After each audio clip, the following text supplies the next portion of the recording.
گروپ سنتەری ڕایەڵە یەکەمین فیستیڤاڵی کلتوری لەژێر دروژمی دەواازەی کرانەوە بەڕووی کلتورە جیاوازەکاندا ساز کرد. دکتۆر بەرهەم ئەحمەد ساڵح سەرۆکی حکوومەتی هەرێمی کوردستان سنتەری ڕایەڵ بۆ ئاڵوگۆڕی کلتوری و چالاکی ڕۆشنبیری بە چاودێری وەزیری ڕۆشنبیری و لاوانی حکوومەتی هەرێمی کوردستان سنتەری ڕایەڵ یەکەمین فیستیڤاڵی کلتوری لەژێر دروشمی دەواازەی کرانەوە بەڕووی کلتورە جیاوازەکاندا لە پارکی دەواازەی ڕانیە ساز کرد. بەر لە دەستپێکردنی فیستیڤاڵەکە سەرجەم گروپ و تیپە کلتوریەکان سەردانی مەزاری شەهیدانی 21 ئابیان کرد کە پێک هاتبوون لە 7 ئەندامی یەک خێزان و کەوتنە بەر بردومانی فڕۆکە جەنگەکانی تورکیا و سەرجەمیان گیانیان لەدەستدا. دواتر لە کاتژمێر 8 ئێوارە فیستیڤاڵەکە بە ئامادەبوونی جەماوەرێکی زۆر لە چین و توێژە جیاجیەکانی ڕانیە و ناوچە جیاوازەکانی کوردستان دەستی پێکرد. ئەندامێکی لیژنەی باڵای فیستیڤاڵەکە بێنارتی وت مەبەستی لە ئەنجامدانی ئەم فیستیڤاڵە بەو ئامانجەی ببێتە پەیامی ئاشتی و پێکەوە ژیان و بە هەموو گەلانی بگێنن. وتیشی وەک چۆن ڕانیە دەواازەی ڕاپەڕینە بە هەمان شێوە دەمانەوێت دەواازەی ئاڵوگۆڕی کەلتورە جیاوازەکان بێت.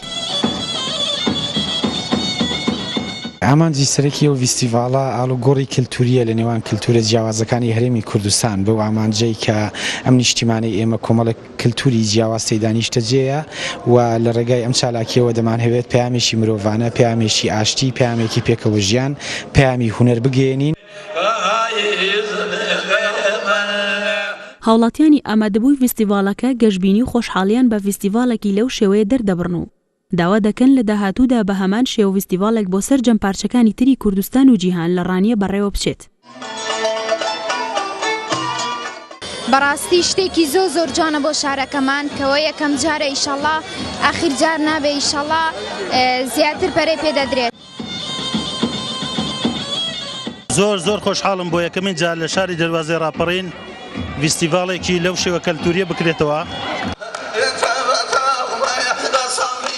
ئەگەر بینینی فیستیڤاڵەکە مای خۆشحاڵی بێت بۆ بینەران ئەوە تایبەتمەندیەکی زیاتری هەیە بۆ بەشداربووانی فیستیڤاڵەکە کە ئەویش بە ئاشنابوونیان بە یەکتری و کەلتورەکانیان داواش دەکەن ئەمە دوایین فیستیڤاڵی لەو شێوەیە نەبێت. فراخێرامە دووەنەکەروەش هەڵبیا کە چەند بنەکەتت فەنەکەدا من پسەندا گروپی سیا و چەمانە هەڵپەرکی هەورامانی وەش هەڵبیا پێی بەشداربێ فیستیڤاڵەیە. بەڕاستی فیستیڤاڵە کۆکردەوە کەلتورە کۆنە ڕەسەنەکە و کوردەواریە.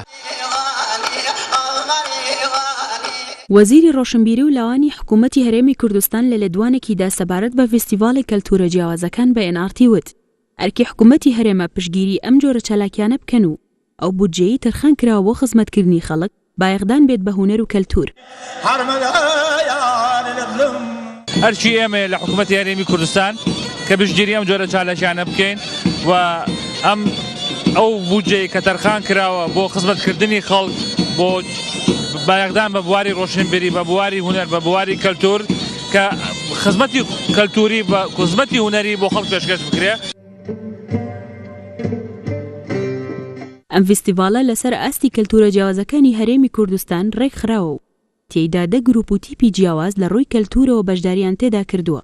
لە ماوەی 2 شەودا ئەنجام دەدرێت لە شەوی یەکەمدا هەر یەکە گروپی کەلتوری هاوبەشی لۆڕ و تیپی هونەری میلی سریانی و گروپ و یانە و سیاچەمانەی هەورامان و تیپی هونەری میلی نەتەوەی سلێمانی نمایشی بەرهەمەکانیان کرد کە بریتی بوو لە مۆسیقا و گۆرانی و هەڵپەرکێ و دوانیوەڕۆی ڕۆژی دواتریش دیالۆگێکی کەلتوری لە نێوان گروپ و تیپەکاندا بەڕێوە چوو کە تێیدا سەرجەم گروپ و تیپەکانی ئاماژەیان بە کەلتوری خۆیان کرد تا لە نزیکەوە بە یەکتری ئاشنا بن و وا بڕیارە ئێوارەی ئەمڕۆژ 5 گروپی تر نمایشەکانیان ئەنجام بدەن کە پێک هاتووە لە مۆسیقا و گۆرانی و هەڵپەرکێ.